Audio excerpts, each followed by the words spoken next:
Bible की एक प्रसिद्ध कथा है, गॉस्पेल ऑफ जेसस में एक प्रसंग आता है कि ईसा मसीह के दो शिष्य थे, आपस में बातचीत कर रहे थे और एक राजा की महिमा का गुणगान कर रहे थे कि देखो कितना गरीबी में ये था, राजा कितनी गरीबी में था, कितना पुरुषार्थ, कितना भाग्यशाली है कि ये अपने देश का राजा बन गया। शक्ति युक्ति से, भाग्य से देश का देखो राजा बन गया। जैसे हमारे मोदी जी हैं, इतिहास में बहुत लोग हैं, कहीं मुख्यमंत्री हैं तो कहीं प्रधानमंत्री हैं, है ना, बड़ा भाग्यशाली है ये आदमी। ईसा मसीह उनकी बातों को सुन रहे थे, समझे। वो आए अब दोनों शिष्य को डांटे, कहते रे सुनो, इस दुर्लभ शरीर को पाकर क्या कर रहे हो?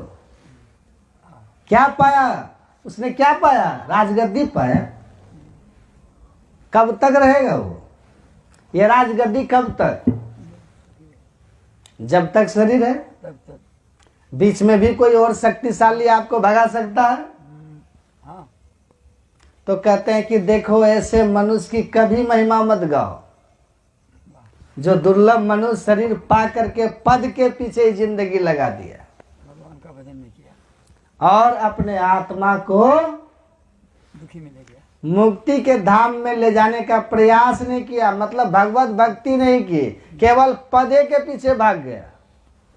धन के पीछे भागना बुरी बात नहीं है, ठीक है, लेकिन धन ही जीवन का लक्ष्य हो जाए तो बहुत बुरी बात है कि नहीं? पद पाना बुरी बात नहीं है, भगवान करे बड़े बड़े पद पर लोग जाए, लेकिन पद के पीछे परमात्मा को भूल जाना बुरी बात है। तो उन्होंने कहा कि ऐसा मनुष्य जो पद के लिए परमात्मा तक भूल गया हो वो महिमावान नहीं हो सकता। क्या गुण गाते हो? इसलिए कि पद तो छूट जाएगा, हैं? इसको डाटा इसीलिए वो संत महात्मा लोग कहते हैं उस आदमी की क्या महिमा जिसने संसार का एक छोटा सा पद पाया और उसके बाद वो पद छूट गया और उसकी आत्मा दुर्गति में जाने से बच नहीं सकी। तो जो अपनी आत्मा को अनंत काल में दुख में डाल दिया हो, ऐसे मनुष्य की पद प्रतिष्ठा और धन वैभव की उपलब्धियों का कोई मतलब नहीं है। हमको परमात्मा की भक्ति करनी चाहिए, संसार के कर्तव्य कर्म करते हुए ईश्वर के आत्म कल्याण के लिए, सत्संग ध्यान के लिए सुबह शाम समय अगर नहीं निकाल सकता है, संसार में उससे अभागा आदमी कोई नहीं हो सकता। श्री सद्गुरु महाराज की जय। कल आप कहाँ चले जाएंगे? हैं? वेदव्यास जी महाराज ने अपने शिष्यों से कहा था, कृमेह कृम्न जीवंती भक्ष्यंती परस्परम परलोका विरोधानम यह जीवती सजीवन। कहते हैं कीड़े मकोड़े में जन्म लेते हैं, वो भी दुनिया में जीते हैं, पर एक दूसरे को मार के खा जाते हैं। उनका जीवन कोई मतलब नहीं है, ऐसे जीवन का कोई अर्थ नहीं है। जीवन कब अर्थ है? परलोका विरोध है नहीं, या जीवती स्वजीवनी।